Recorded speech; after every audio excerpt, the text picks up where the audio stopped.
Hi, I am France Vanstone. I am a French-American self-taught artist. I love using crosshatching, especially in pen. And this is what we're going to do with this particular mini lesson. We are going to use a very cheap pen. It's a gel pen, and with a smooth piece of paper, we are going to achieve what some of the masters like Michelangelo have achieved centuries ago. My muse is my grandma. I'm going to share this photo with you. I love this particular picture because it offers a lot of wrinkles to draw and a very particular enjoyable experience with the pen. We are going to tackle this without pencil. We're just going to dive right in pen and see what happens. You will see that the paper will have a huge impact on how it comes out. And in this case, I am opting for a very smooth surface, no tooth, just a simple piece of photocopy paper with a simple, cheap pencil. Why cheap? Because I don't want anybody to think that with more expensive materials and supplies, you are actually going to achieve better results. That's not true. So today, gel pen and a piece of photocopy paper and a great muse. Let's have fun. So one of my strongest beliefs when it comes to drawing anything is that you can grab any piece of equipment, whether it's an expensive pen or not, and you will really come up with not the same results, obviously, but the price of your material is not going to be of any impact on the quality of what you do. And right now, what I have forced myself to do was to use a gel pen, which is a little challenging, and not because it's cheap at all, but because it doesn't really want to do clean lines. It just wants to draw and then draw some more. So it's a really interesting process to try to do what I'm so used to doing, which is cross-hatching, with this kind of material. It's very different. But it works. When cross-hatching, I tend to turn my paper around quite a bit in order to achieve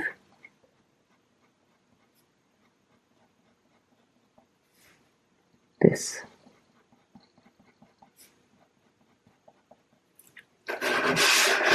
My movement doesn't really change. I pull the pen towards me.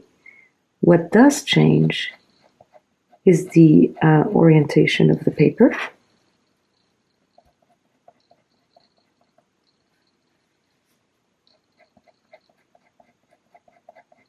And as we get to the cheekbone here, things are getting a little more rounded. And here too, a tiny, tiny bit on the temple.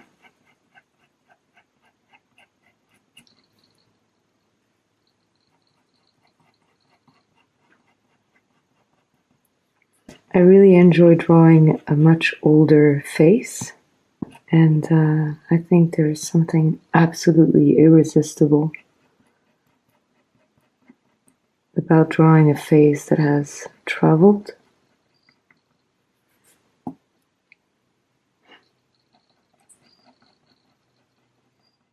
And again, pulling the pen towards me, trying to convince it to do what I want it to do, which is a bit of a challenge.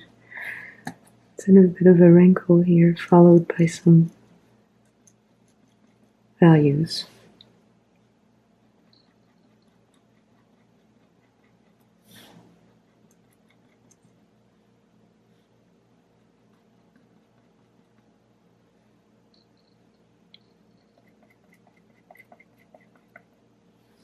And because the nose, the bridge of the nose is curved, my cross-hatching follows more or less like a sculptor, you know. If if I were to do these entirely straight, it would flatten the surface of the face, and that's the last thing we want. And so what you see here is very much the kind of exercise that we do in my crosshatching class. Except we sometimes use pen, we sometimes use pencil, and my preference always goes for ballpoint because it has almost as much versatility than a pencil does, as opposed to this thing that I'm using right now, this gel pen. As you can see, it tends to drool a little bit. But I mean, it's not annoying to the point that you cannot use it. It's just, okay, let's try to challenge ourselves and try to use a tool that is really not meant for drawing, but that can deliver in its own way, I would say.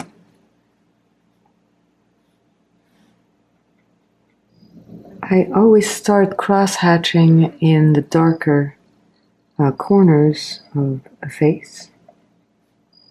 For instance, here it's fairly dark. We also have a portion here which is fairly dark as well. So I'm going to go in several directions and darken this.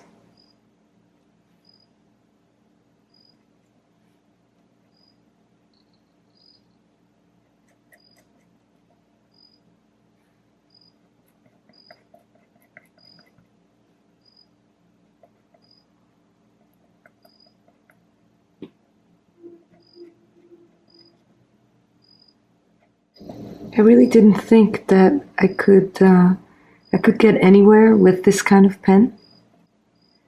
But again, I'm trying to get it to do something that it's not used to doing, which is making clean lines of almost different values. See how some of them are much thicker than others, and how we've managed to get some dark values here. Here as well. So, what pen do you have lying around with you in your close vicinity that you would like to challenge to see what it can do for you? Maybe it's exactly this kind of pen. Maybe it is precisely this brand, this model. Try it. Don't get frustrated. Keep going. I didn't think this was going to work. And it may still not work great, but I'm going to plow through and see if, when I consider myself done with this particular portrait, if I've got results that I can live with. Adding a little more pressure, the way I would write, it really starts behaving in a way that I really love. Like here, you see this? We've achieved a nice dark area here, and I'm going to do the same thing on the cheek a little later, but I really want to get to this area here, but not rushing. Of course, we're not rushing this. We're just trying to respect what the reference photo tells us. You know, where are the areas that should be left blank? This is one of them. This is where light hits, and it should be left alone. Continuing with the outline of the face. Okay, let's see if I'm doing this right. Yes, there seems to be a little wrinkle here. And this will be her chin, which I don't want to do too harshly right now. I'm more interested in building the values here in the crease of her mouth.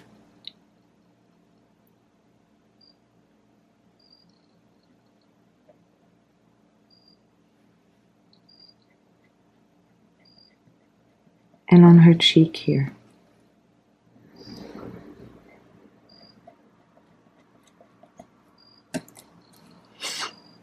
And being really careful to leave the area with a lot of light entirely untouched, so that it really looks like the light which comes in this direction is there. You know, if I drown a drawing in cross-hatching, it's not going to work.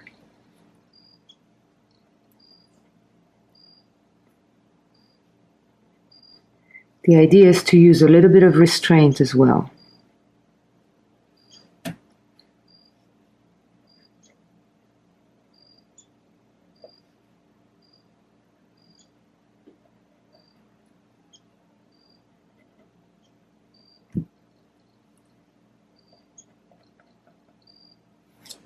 Okay, we have a face. We have a face.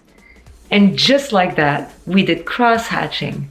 I truly hope that you were drawing along and that you really enjoyed trying this technique, which allows you to create really interesting volume, light, without reverting to any blending or anything like this. So I invite you to post your work on Sktchy Art School. It's a great place. This is where we all come together and we share our work and we give feedback to one another. It's very positive. You will get a great boost from sharing your work with other people who are also learning just like you.